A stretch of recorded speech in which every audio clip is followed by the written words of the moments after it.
Layup Lounge members. Ho, ho, ho, ho, ho. Merry Christmas. Welcome to the special edition of the Layup Lounge, Christmas edition. We're here celebrating Christmas. Some of the hottest topics in the NBA right now, and our association that we cherish dearly. Let's go ahead and dive straight into some hot topics. The first one I want to talk to you about, as of right now, the 23rd of December, the Pistons have just lost their 26th straight game. We heard the sell the team chants the other night in Detroit. Sexton buries them both. 7 straight at crunch time. Who is the most disappointing player on this team? Is it Monty Williams to blame? I want you to start pointing fingers at somebody.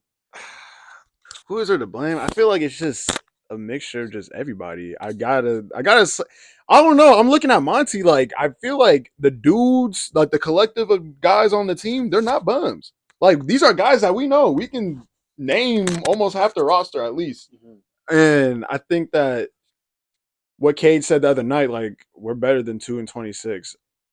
You know, people were trolling, talking about they're not. I think they are, though. I feel like individual talent-wise of each individual player on the team, I feel like they should be better than 2-26. But I feel like it starts from up top. It starts from the front office as well, because we are talking about the individual players, but it might just be like the collection, the group of them are just not working out. So, and that's on the front office. The front office job is to create a team, especially around a guy like Cade, he's had a couple 30, he even had a 40-point game, and it's turned up to nothing.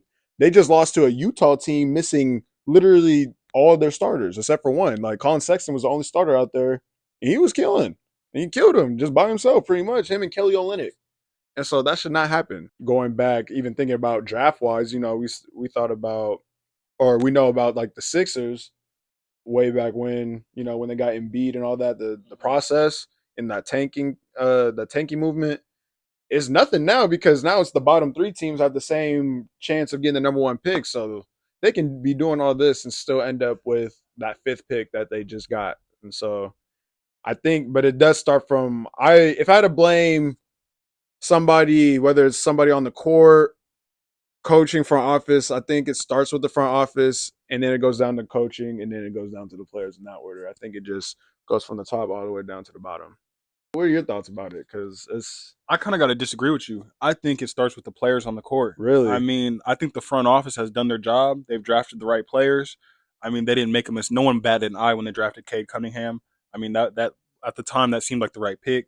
They just drafted Thompson. He can hoop. I think it's still the right pick. Like, he can for sure. But at the end of the day, it's not winning them games. So I feel like, although they selected the right player, that player isn't flourishing in that system. And I think Cade he's been playing well, but he hasn't been putting the finishing touches on the job. Yeah. I mean, his 3-point shot hasn't taken the jump it needs.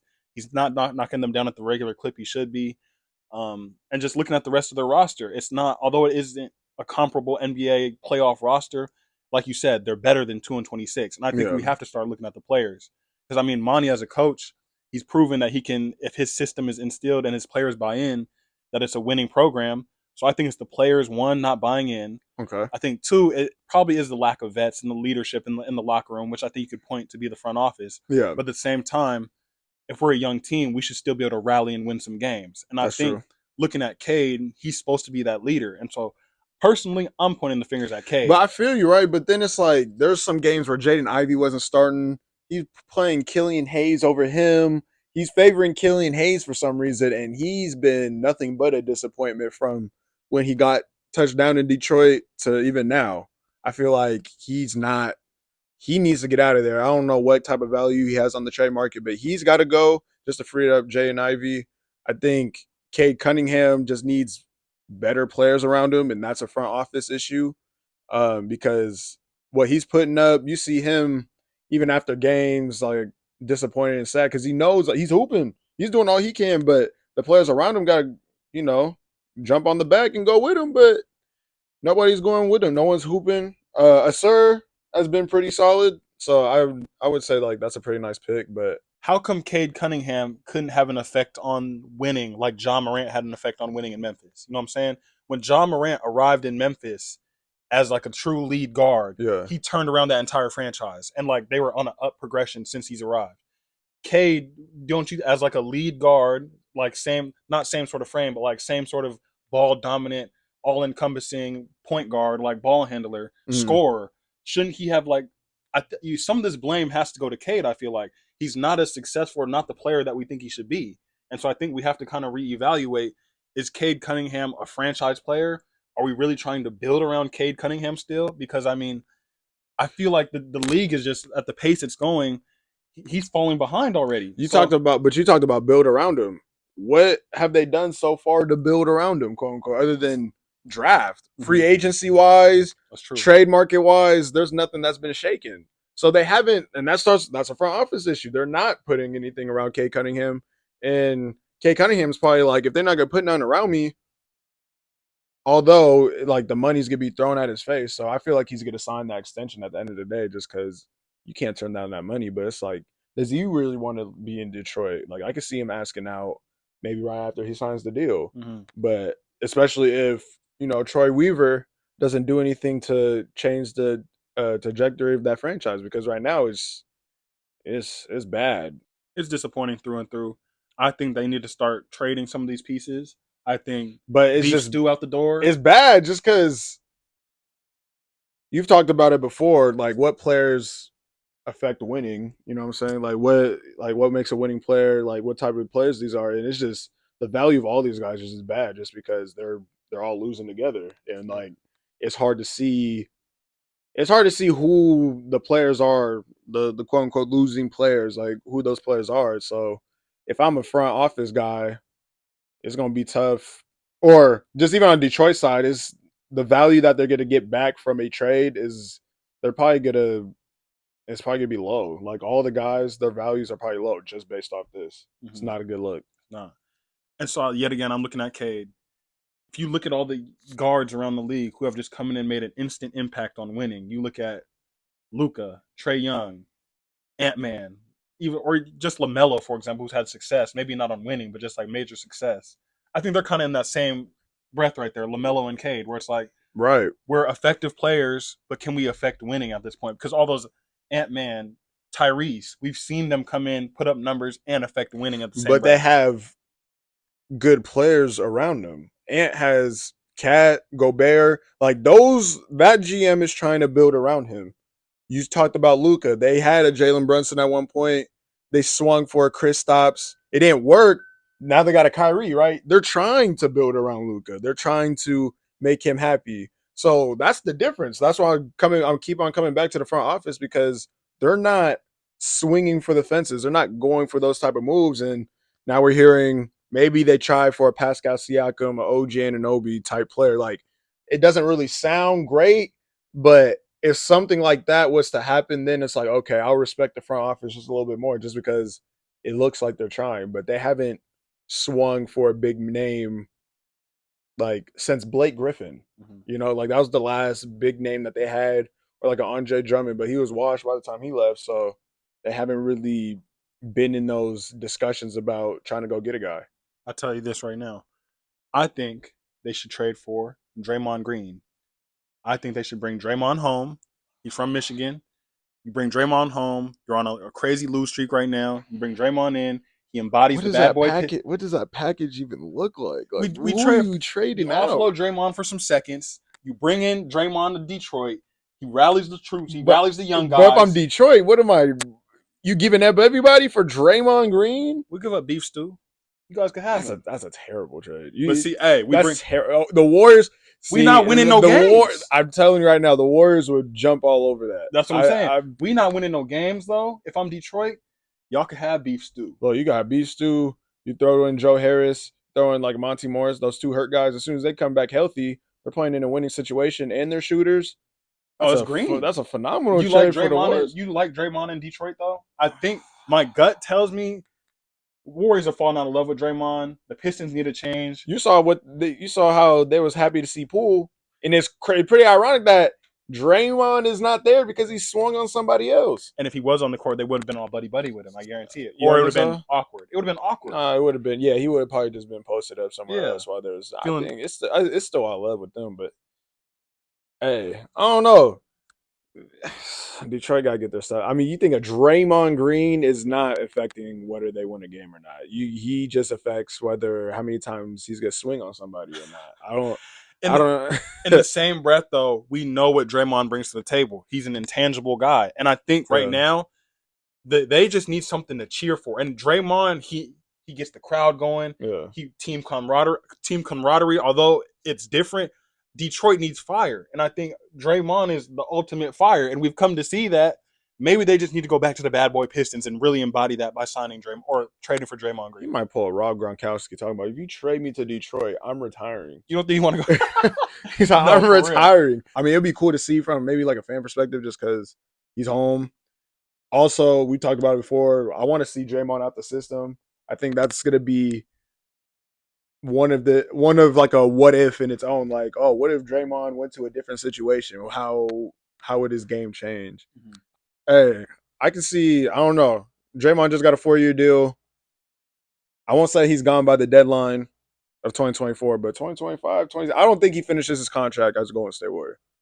I think they're going to offload him as soon as this year. I think summertime? I think as of the deadline right now. You think he can get unloaded by the deadline? I think the relationship has gone south enough to where they've realized they're on a 5-game win streak right now. The deadline? What is that? The Warriors have, since Draymond has gone out, the Warriors have been winning. And like the morale is up.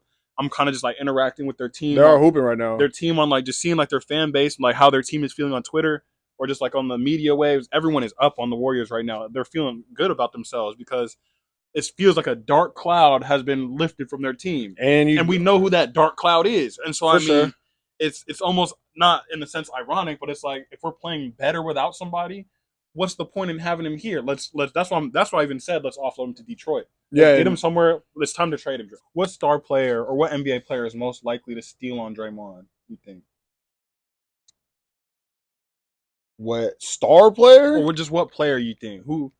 Who's most likely to swing on Draymond? Who's not taking it? Maybe his future teammate in Isaiah Stewart. Yeah, Isaiah Stewart was still up on him. I think he tried LeBron. I feel like you try LeBron, you trying anybody. Draymond fighting the Greek. The Greek is getting with Draymond. He's washing him. You said Greek is washing. Oh, Greek sure. is washing. He's like Draymond. 7 feet, whatever. What about the Nassus versus? But now you seen him when he was holding him back. That fake holdback was crazy. The fake holdback. If I was his teammate, I would just let him go. Let him go. See what happens. See if he was actually, because he ain't gonna play anyway. He tiptoed up the sideline too. You see that he didn't want to go on the court. So he tried to run up the sideline. They got pulled back.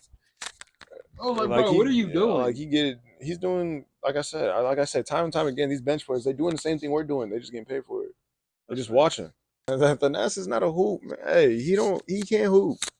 He's sorry. He's is he the sorriest player in the NBA? I don't know. Who do you think is the sorriest player in the NBA? Sorriest player in the NBA. Sorriest player in the NBA. No disrespect, I really feel like I could get with Killian Hayes. I feel like Detroit is just getting all these shots today. No, they're getting shots, but I feel like if Killian Hayes had to guard me for like a full game or vice versa, I'd get the upper hand. You know what I'm saying? I'm taking him to the post. I'm gonna take him to the post a lot, and I'm gonna just can't handle me down there. Pause. But it's just like that's crazy. God. But no, I think Killian Hayes. No, I can get buckets on Jose Alvarado. Oh, I feel like I can get because his defense, his good defense is just him sneaking behind somebody. Facts. And like grabbing the ball. Like that's not. That's cool, but like other than that, it's like that's not. I feel like that doesn't make you a good defender. That don't make you a good defender. I feel like he's high energy, but I mean high energy that just gets you crossed sometimes. I mean, right? That's what I'm saying. Like he gambles. I feel like I can. If I wanted to do some post work, I feel like I can do it. You know, I can do some post work. I can do some post work down there. Yeah. Kobe fadeaways. You know what I'm saying? Okay. But I think he's not. But he's not sorry though. He's not sorry. He's not the sorriest player in the NBA. I feel like I can play him 1-on-1, but who do I think is the sorry? You think Killian Hayes is the sorriest player? Sorry. I think I don't know. He's definitely improved. I do that just because he's been in the league. But I mean, if I play in the league for 3 years, I'm improved too. So it's like, duh, you should improve. But I think he's sorry. The sorriest player in the what? It's the Nassus. You know what the sorriest player in the NBA is? I have to say it's Cam Reddish. Cam Reddish is the sorriest player in the NBA. I don't care he's a Laker and he's playing okay defense. I don't Cam care Reddish that. is not that He's sorry. the sorriest player in the NBA. How? Just look. Have you seen, bro? When they have to pull out a high school video of Trendon Watford and Anthony Edwards talk about who's the hardest player you had to guard, Cam Reddish, and then they play that high school mixtape that he had. When you got to pull that out, well, after his fifth year in the NBA, after being on his fourth team, like come on, that's how they defend him. Oh, these guys respect him. He's sorry. So he don't play well alongside LeBron? He's not the exact player LeBron likes to play with. He don't need to dribble. All he does is play high intensity. You remember that Miami game, right? When he had the chance to hit the game winner. Okay, but why do you think he was? But why do you think he's wide open? But he made him pay since then. That's the thing. He's made him pay. You know why? Because no one respects him. No one's closing out on that. Go watch the tape. Go watch the tape. So who else gonna shoot those shots? Huh? Christian Wood. Who else gonna shoot those shots? That's Jackson Hayes. D'Lo. No, D'Lo. D'Lo come off the bench. Is he sorry? Is he sorry? D'Lo sorry. D'Lo sorry. I'm sorry to say it. That used to be my guy. Deloading. D'Lo is sorry. We are still loading. Oh my! He's Bro, sorry. Peak deloading is in Brooklyn, and he's still in Brooklyn, and he never left Brooklyn, and now he just, man, I don't know what happened. If you can get a Kevin Durant, you got to trade him. This is what it is. Anthony, send the video. Edwards, sent $100,000 to an Instagram model who he impregnated, and he requested that she send the video of her taking abortion pills. Roman, yet again, we're talking about these young players and their off the court decisions. Yeah, I need your opinion on this. Man tripping, but he is also getting a lot of respect on the internet because of his send the video and his sternness in those messages. He did cop out $100K though to this Instagram model. What are the vibes? Hey, well, first of all, I don't know why he apologized because it was a private conversation. It shouldn't have been out on the internet. And she aired him out like that. At the same time, we stand with women here. It's your body, your choice. But if he copped out $100K and there was lawyers involved, apparently, you gotta send a video. Oh, you gotta send a video. But nah,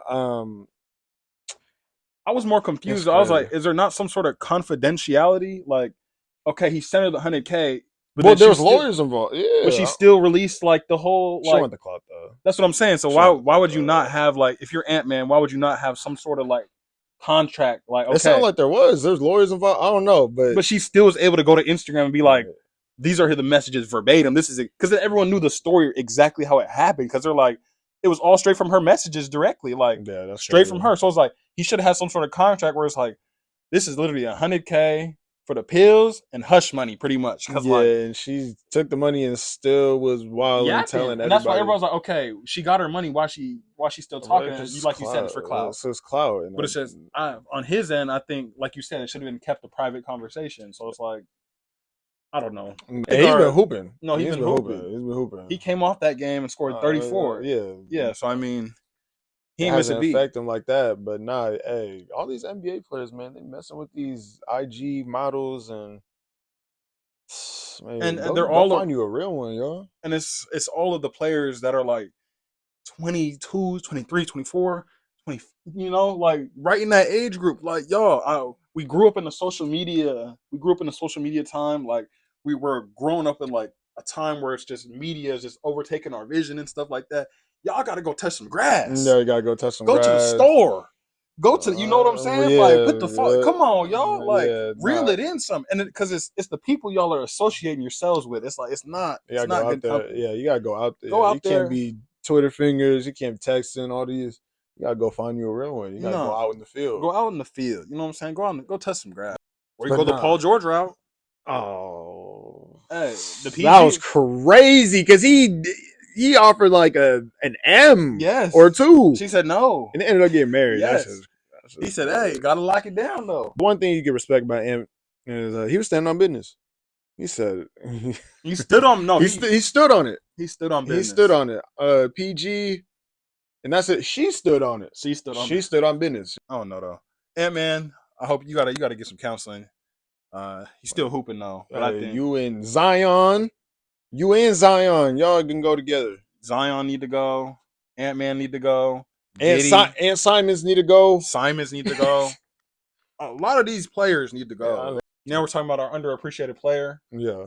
Who do you think is someone this year who's been underappreciated in your eyes? Just your opinion. Who's someone that you're rocking with tough right now?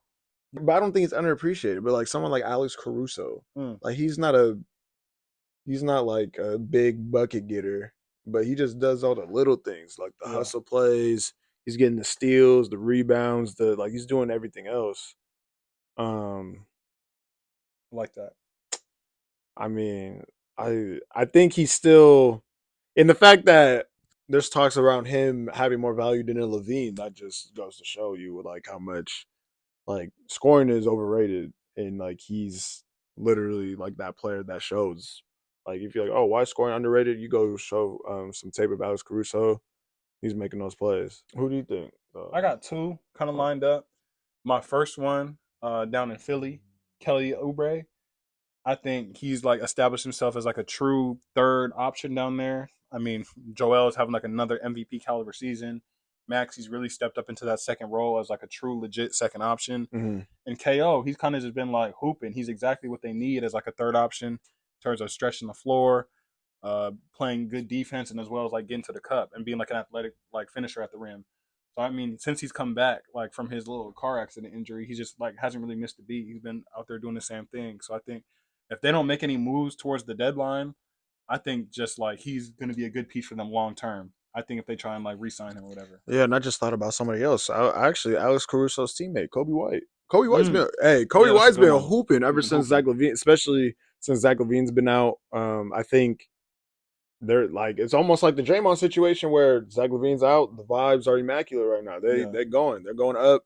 I think, unfortunately, that might even hurt a value of a Zach LaVine just because the teams looking around are seeing that Chicago is doing way better ever since that he's been out.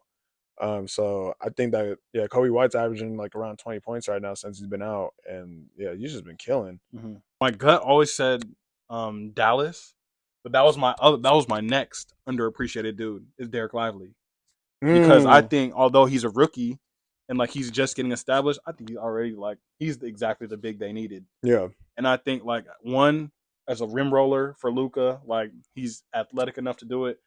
Defensively, he's a rim protector. Like I didn't know what to expect when we saw him because he didn't even play that much at Duke. Like, but now that we've seen him in the league, he's like an effective force down there, and like his presence as like a protector in the paint is like it's legit. And so I think that they're set down there, and he's actually one of my underappreciated guys, Derek Lively. I think future is bright. Who are you taking right now, Scoot Henderson or Cade Cunningham?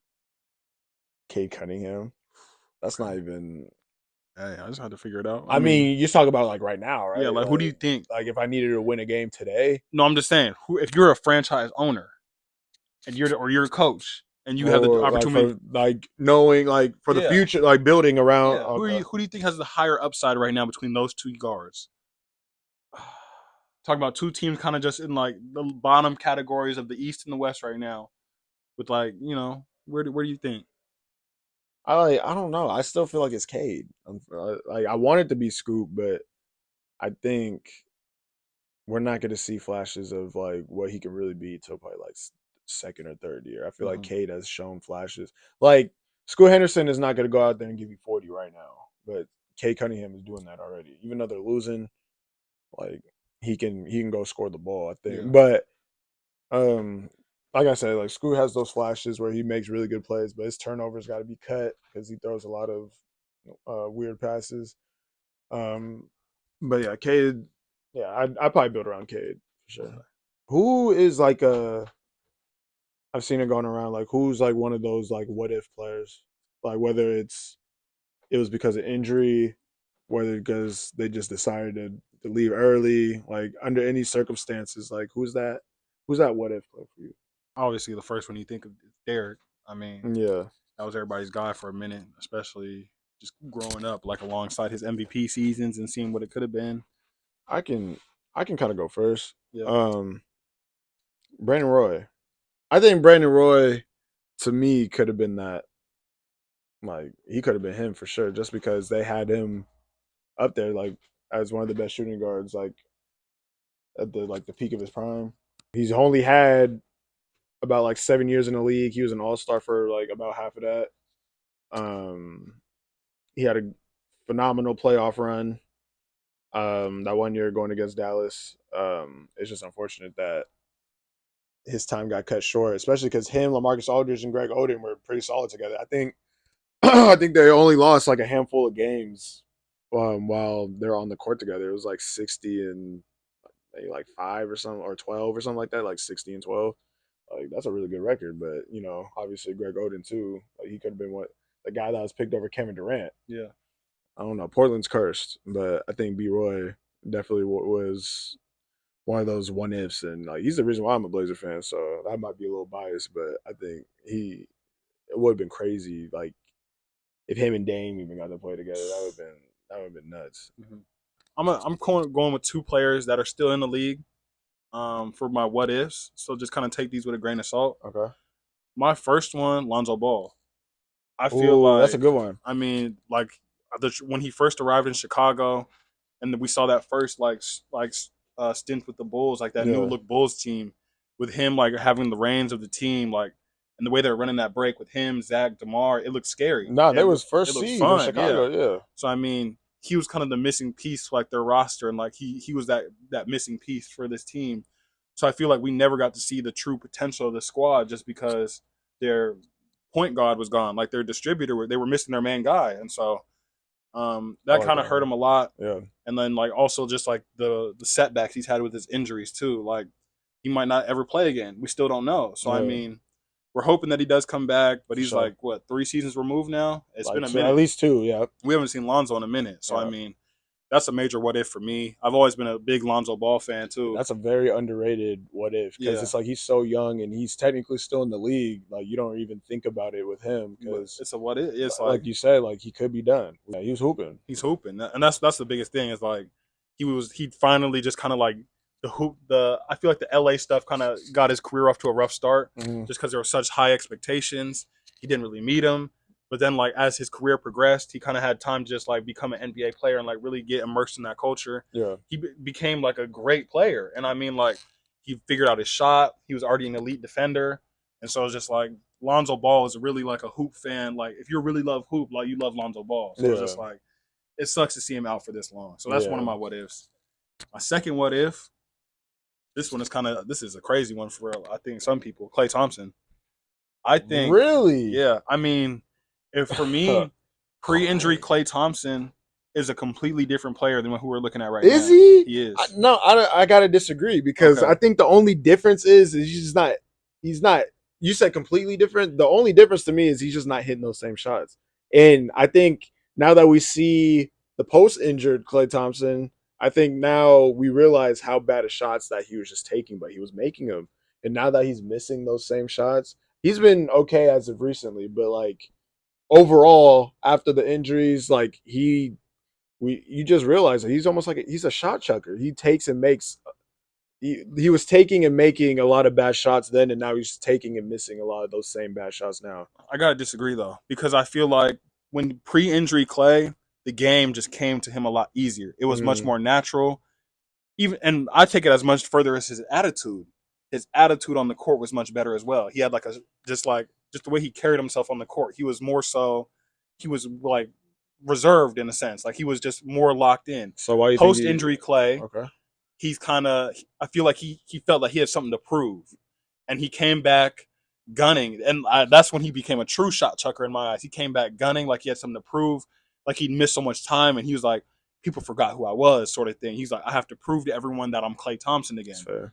And so he came back and he's taking these ridiculous shots that, yes, he used to make, but even more ridiculous shots that he never would have took back pre-injury. And so I was like, not to mention pre-injury again, like his shot selection or his shots had already gone down because they had KD.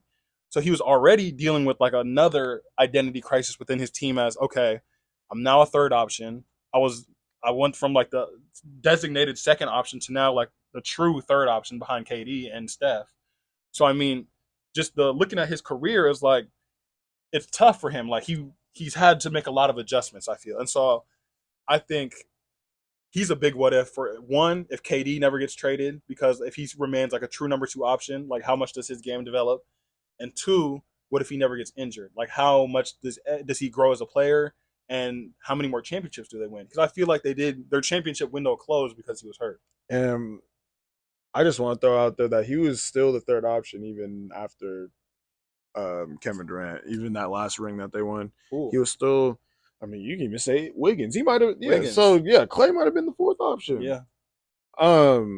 And do you think that even coming into this year, because he still struggled again? Yeah. You think that has to do with his contract?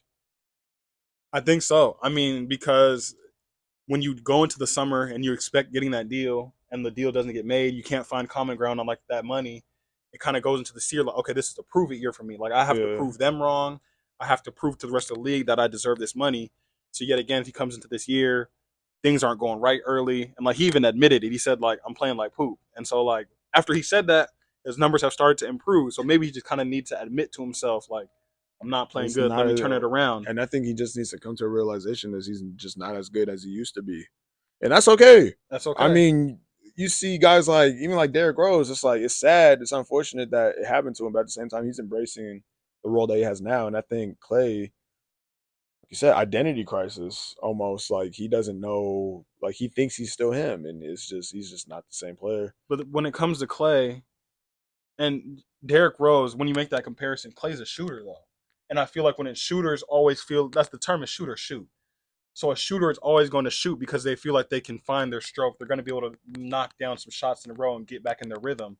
Whereas Derrick Rose, once his athleticism was gone, it was gone. Yeah. So I feel like Klay is still in that mentality where if I can get a couple shots in a row to fall, if I can start getting back in a rhythm, I can turn this whole like situation around. But it just hasn't happened yet. He's gone by the deadline. Klay's gone by the deadline because you think they can't let him walk. Him or Draymond or both. If I had to, I think it's only going to be one. Okay. If I had to pick who most likely it would be, it's probably going to be Klay, just because he'll probably have more value than Draymond. Anybody, because he can still shoot. I think it's just somebody needs to tell and that's why I'm not sure about Steve Kerr because I feel like he's not really I'm not saying he's losing the locker room or losing respect, but I feel like I don't know if he's just not telling them that, hey, you need to chill out. You're not that like even with Draymond, he's not telling Draymond what to do. And then with Klay, it's like he's not. I don't know if he's just not telling him like, hey, you're not the same player that you used to be. We need more better quality shots. But he was not taking them. There's no one in that organization that has the authority like that because the only person that will tell somebody that I feel like is Draymond. But no one is able to tell Draymond anything. So Draymond is not good enough to have that type of power. That's just me, though. But I feel like he's the only person willing to call somebody out. Oh, for sure. And but so, you know what I'm saying? Like, other than that, everyone on that roster is kind of like you said, just like, even Kerr is just going to be like, it's just a part of it. It's a part of it. It's like a part of the Warriors experience, the Splash Brothers experience. It's a bad shot. But it's all like, I feel like no one's really there to like reel it. No one can reel in Draymond. That's the biggest issue on that. Not even on that team, like that organization. No one, not even the owner, like GM, coach.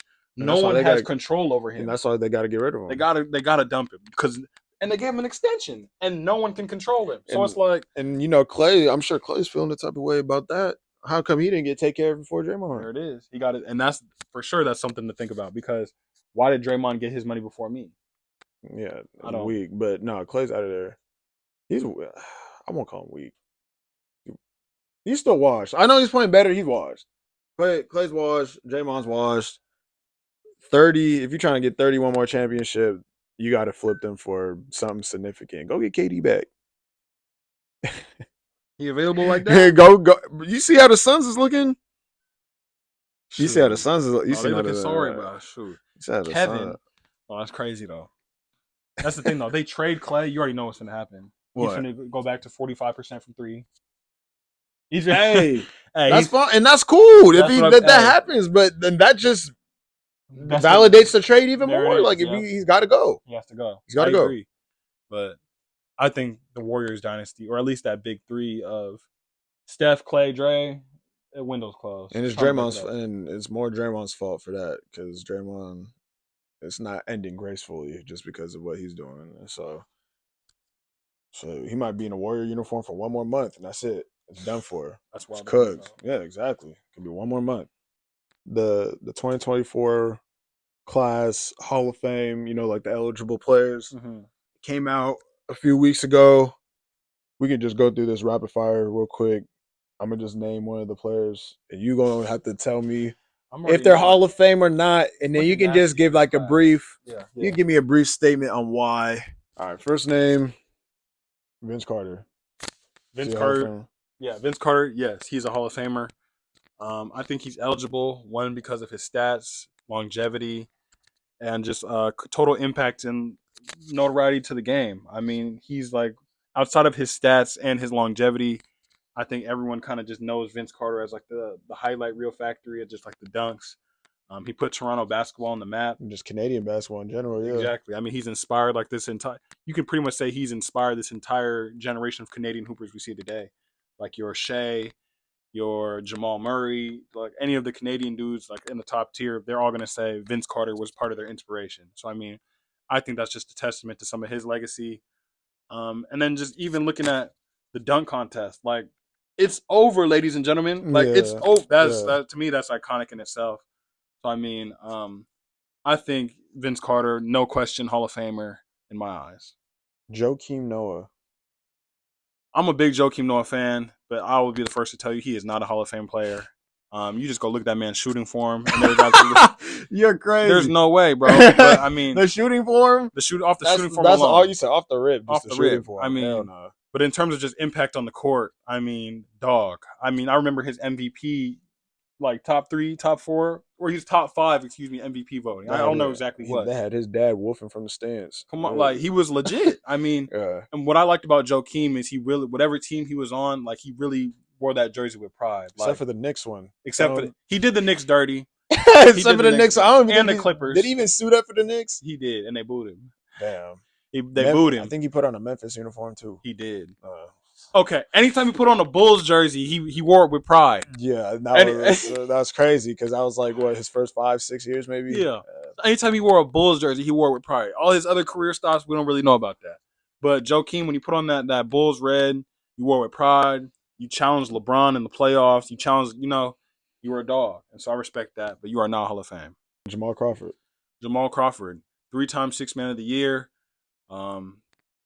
Yes, he's a Hall of Famer because this is the Basketball Hall of Fame.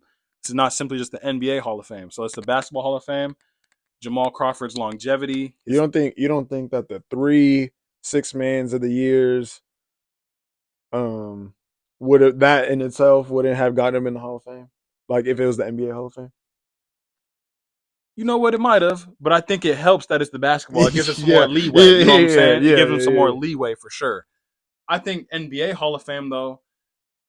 Sixth Man Award is a tough one. You know what I'm saying? It's a tough one because it doesn't really measure. I don't know. It doesn't equate to necessarily. He's the oldest player to score 52. At 39 years old, he scored 50 points.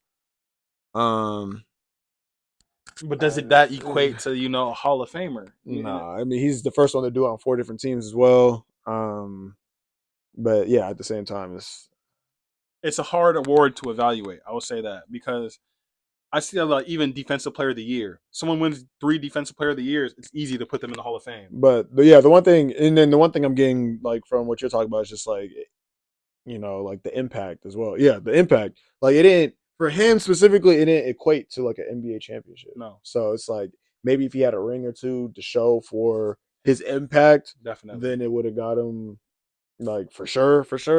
Like, well, if they had an NBA one, like just that would put him in for sure. But yeah, but as far as just like the game of basketball and like for what he's done for us, Seattle community, yeah, like I'd want to put him in there, but I'm gonna be honest and say it's iffy for me. It's iffy. I think it's a locked in. I think locked in because Naismith. We're talking Naismith basketball, and like when you look at the overarching basketball. NBA is held to this it's the highest standard. And so highest standard, 3 Sixth Man, 20-year career NBA, like his resume is if it was up to me, he'd be Hall of Fame. But I'm saying in the eyes of like NBA officials, like the outside people who actually decide whether he gets in or not, I think that's it's going to be iffy from that perspective. Okay. In my opinion, that's just me. Another name who me personally, I absolutely think he does not even deserve to be mentioned with even the other guys that we've mentioned so far. Kyle Korver. Is Kyle Korver a Hall of Famer? Kyle Korver is a Hall of Famer. Oh, you're tripping. So let's talk about shooting, right? If we're holding shooting to such a high standard in NBA, and we're talking about Steph Curry being the greatest shooter of all time, and we hold him to, people have Steph Curry in their top 5 players of all time. Why are we not holding we hold defense to a high standard. We hold slashers to a high, scores to a high standard. Shooting, elite shooting at the highest level should be held to that same standard. And so I feel like Kyle Korver, what did he shoot from 3 on his career? 42.9%. 42.9. He's shooting what? 90% from the free throw line in his career. Elite sniper for what? 20 years almost? He's 5th in NBA history in total threes made. 5th. If I'm pull up shooting like Kyle Korver, that's what I'm saying. Okay, but that's fine. That's fine. But when I read on kind of like his bio or whatever, ain't nothing else mentioned. He ain't impact winning. He's not a lockdown defender. I don't know. He has no rings. Like, he's, like nothing. Like, he was on a good Atlanta Hawk team. He made the All-Star team for no reason. He's All-Star. For no reason. No reason? Paul Millsap, Jeff Teague were in there with him. Yeah. I ain't gonna disrespect Al Horford because he was actually an All-Star player. But those other 3, they just did that for what? Because they had a better record than LeBron's team that year. You can't deny that. Still lost to LeBron. They did still lose to LeBron. Still lost to LeBron. I mean, if we really look at Kyle Korver as a 3-point scorer and a shooter, and where the game is going today, we have to apply some legit respect on him. Being top 5 in 3-pointers made is not that's not a feat. He must have been doing people dirty out in Creighton. He must have been killing it at Creighton because there's nothing. Because there's just no way. For me, there's no way. There ain't no way he's touching the Hall of Fame. I respect the threes, but that's it. That's all he got. And he didn't want to show up for LeBron. He did show up for LeBron, actually. No, he did not. Not in the finals. He didn't show up for LeBron in the finals. Okay, when they got him on the flyer and they facing Cade. Why do you think they got him on the flyer, though? Because they know. Because he's an All-Star. No, because he's weak. Because he's an All-Star player. We're talking about. Okay, I ain't gonna call him sorry, but I feel like I could hoop against Kyle Korver. Kyle Korver could shoot the lights out from anywhere. Kyle Korver, he'll light anybody up. Killer Kyle Korver. You sleep on Kyle. You sleep. Killer Kyle Korver. Okay, my sleep on Tyson Chandler because I don't think he's a Hall of Famer either. Is he? Do you think he's in the Hall of Fame? Heck no. But he should be in consideration. But he has a resume. But the fact that you're saying no to that, but you're saying yes to Kyle Korver is ridiculous. That's ridiculous to me. I'm saying Tyson Chandler is a trickle-in guy because if you look at his resume, he's a champion. Defensive player of the year. Defensive player of the year. He's an Olympic champion as well. He's been an All-Star. He's an All NBA player. All defensive team. He's Hall of Fame, but he's not first ballot. I think Kyle Korver's first ballot because of his longevity and his ballot is crazy. His long-term records. Yeah, I don't think Kyle Korver makes it at all. That's the thing. Records. He's not touching it. We got to look at long-term records. Long-term records are important, and so I think Jamal gets in, and I think Kyle gets in. That would be a very big taint into the Hall of Fame. So I agree, but at the same time, we gotta start putting respect on certain dudes. And if you look at the president of dudes that are already in the Hall of Fame, Kyle Korver being top 5 in 3-pointers made, percentage 50, 40, 90. Like, come on. Is Kyle Lowry a Hall of Famer? No. Ooh. No. So if you say no to that, but you're saying yes to Kyle Korver, but Kyle Lowry's what? Just a champion? What else is on his resume? He's not. First of all, very big, impactful player in that championship run. That was the first Toronto Raptor championship. He's been an All-Star for multiple years. Was he a journeyman early? Yes. I'm not saying he should be in the Hall of Fame, but I feel like he would be picked in the Hall of Fame before Kyle Korver. I think just the fall off and oh my god, the fall off and slow start for Kyle Lowry aren't gonna better comparison. Is JJ a Hall of Famer?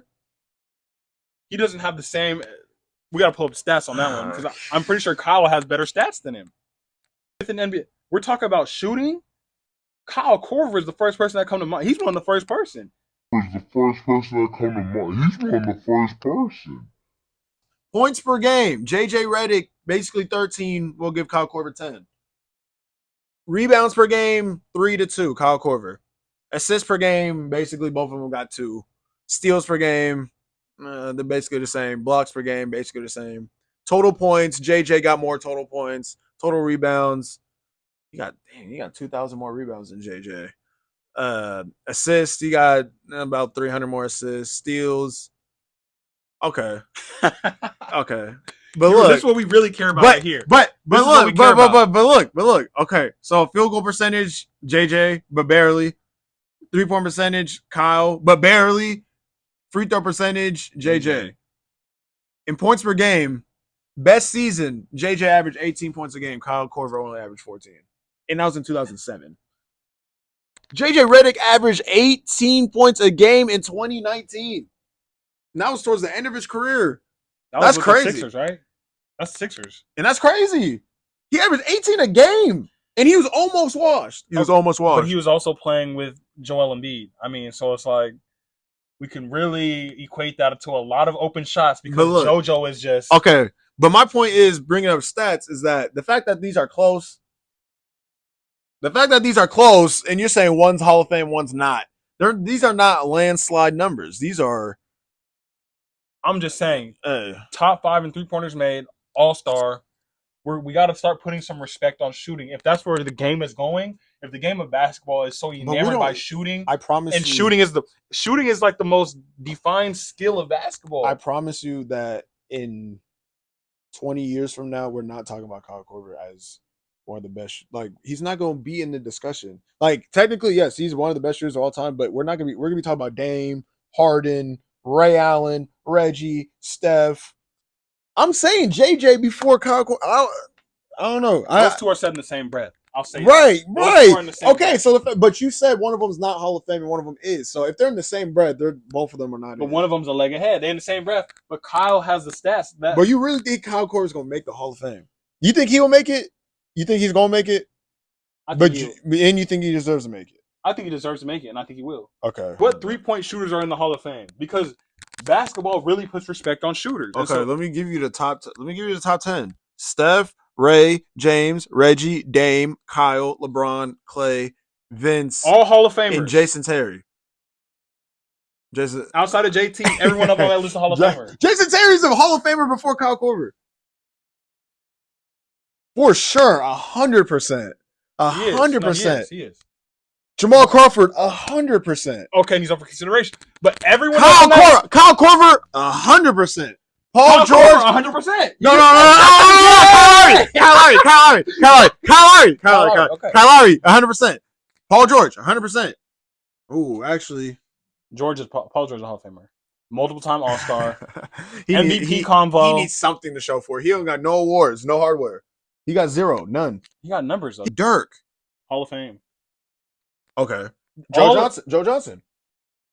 He should be Hall of Fame. You think Joe Johnson should be in the Hall of Fame? We gotta. I don't know. Like Brook Lopez is a Hall of Famer before Kyle Korver. Okay, Brook Lopez is. That's a Hall of Famer. Brook Lopez is a Hall of Famer. Kyle Korver is not a Hall of Famer. Brook Lopez is a Hall of Famer. He's a Hall of Famer. No. What? No. He's a Hall of Famer. He's not an All-Star. Yes, he has been an All-Star with the Nets at least once. He had to have been. There's no way. He was not an All-Star with the Nets, was he? No, Never. Brook Lopez was he's gonna be a Hall of Famer. He's an all-time leading scorer. I feel like that alone is just better than anything. That's dope. Kyle Korver played his career that's in Brooklyn. nasty. He's an all-time leading scorer. That's fire. His career averages is 16 Does he have any All-Stars? 16, 6, and 1. Nothing. No, he's got it. He got carried to a shit by Giannis. What is it? He's one-time All-Star. Told you. 2-time All-Defense. And I thought he won a Defensive Player of the Year. No, he was in the convo. He lost it He's to a Hall of Famer. JJJ last year. He's a Hall of Famer. Yeah, I don't know about that one, boss. He's a Hall of Famer. So he's one of the best. What is he one of the best of our generation? Brook Lopez. Was he one of the best scoring Shot big men? blockers. Shot blockers. Shot blockers. He's got to be. He's been in the defensive conversation almost every year, at least with the Bucks. Every year, and that's been a while. He's been with the Bucks for like 4 or 5 years. Over his career, though, throughout the tenure of his career, you could name at every point 3 to 5 players you would take over him at his position. But there's a lot. Same thing with Kyle Korver. I'm just saying, in terms of shooting, though, you're not taking nobody over Kyle Korver, except maybe at the peak of their careers. Maybe, and that's the other thing, right? We're shooting. It's like you can get streaky. Okay, but if you're shooting 42 for your career, it's not. Kyle Korver's not a Hall of Famer. I'm just saying when he brought to the table for any team he played to on a nightly, he's putting up Marvin Williams numbers. Okay, but the gravity of Kyle Korver changed the way teams played defense. So although his 9 points, it changed the way teams had to guard. They're like, okay, we literally cannot rotate that way because we're leaving Kyle open. So I mean, I would lose my mind if Kyle Korver makes it over Chauncey Billups, or if he's in there before Chauncey Billups. Because I don't even think Chauncey's a Hall of Famer, but if he makes it in before Chauncey Billups, I mean, come on. Sean Kemp's not in the Hall of Fame. Amari Stoudemire is a Hall of over Kyle Korver. Amari Stoudemire is a Hall of Famer, but he's not in there. I don't know, man. I might if the game is getting pushed towards shooting and it's the Naismith basketball Hall but of Fame, he wasn't in that era though where it's being pushed towards shooting. Is that he pioneered it though? I mean, he played throughout the Renaissance, and that's why his career he's a shooter. Like right, Kyle Korver is one of the prime. Somebody will sign Kyle Korver today if they could. Hell no. They go pick him up. Hell no. Yes. No. I remember for a while it'd be like, who Kyle Korver's on the Bucks? Why? Because he could shoot that thing. And if Kyle Korver's on the court, it's scary. It's scary. Everybody's scared of Kyle Korver. Yes, they was. I guarantee Kill he'll Kyle light you Korver. up. We gotta put respect on the shoot. If the game is going towards shooting, let's put some respect on the shot makers. I need some comments. I need to know about. I need the people to tell us. Y'all see my angle though. If the game is going towards shooting, put respect on the shooters. There's no way in your heart you think Kyle Korver is a Hall of Famer. But anyways, he's weak. Anyways, that's been another episode. LL episode 9? 9. Episode 9. We're wrapping up the end of the year. We might be back before the end of the year, but if not, 2024 is live. It's live. We appreciate every single sub. We got 75 right now. Appreciate every single sub. If you new, what we say? Do your due diligence. Do your due diligence. If you haven't already, like, subscribe, share, do all that good stuff. 2024, we got big things. We've been talking about this almost every, because it's just we so locked in. We so excited for 2024 because there's gonna be a lot of big things coming. Yeah, man. Kyle Korver's not a Hall of Famer. I was about to say he's a specialist. He's a specialist. He's not a Hall of Famer. He's not a Hall of Famer, Bro. All right. He's not a Hall of Famer. Right. You was thinking the same thing too. That's crazy. That's crazy. Oh my goodness. I was Yeah, he's not a Hall of Famer.